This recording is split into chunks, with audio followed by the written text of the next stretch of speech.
I made a video with this same title about 2 years ago, but I've decided to remake it with a few updates.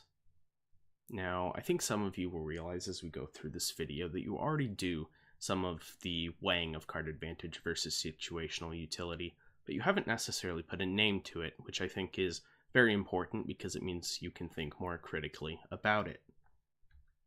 Now, I'm defining these things in this video as card advantage being the number of cards you have relative to your opponent.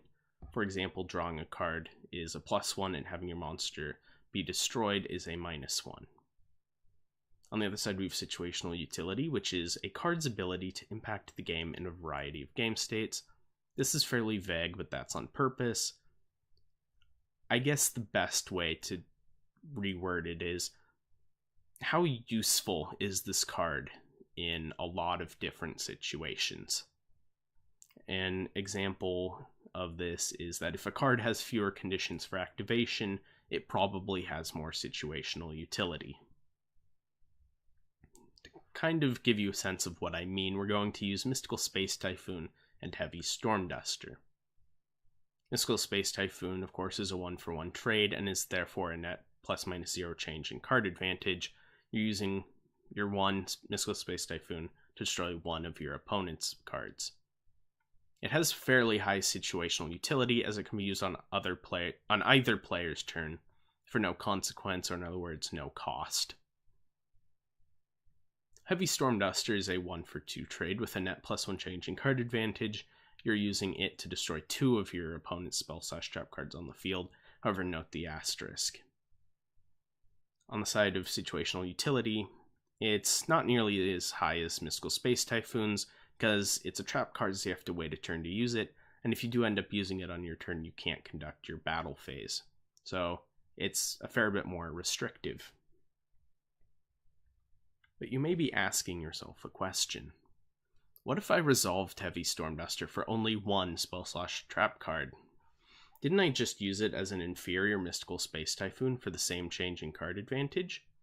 What does this mean in terms of card advantage and situational utility? The answer is fairly simple. Card advantage and situational utility are not independent of each other.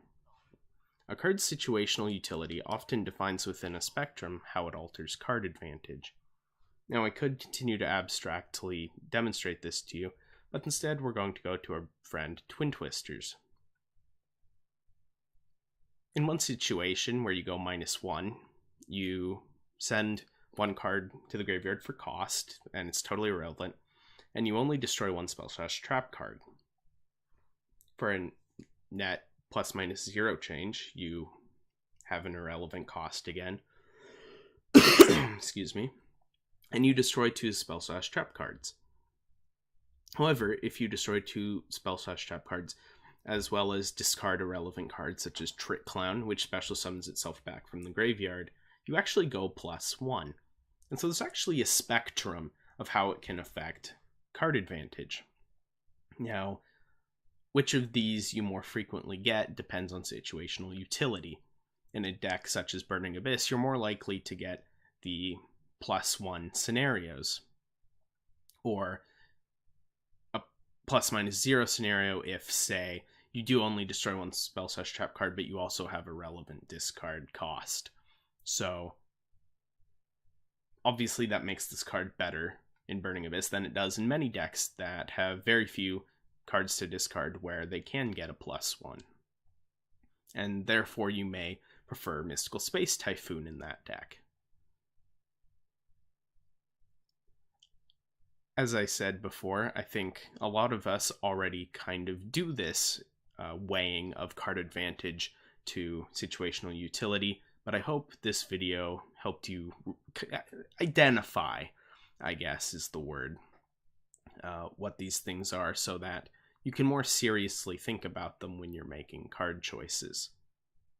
That's all I have for you in this video, and so until next time, I'll see you guys later.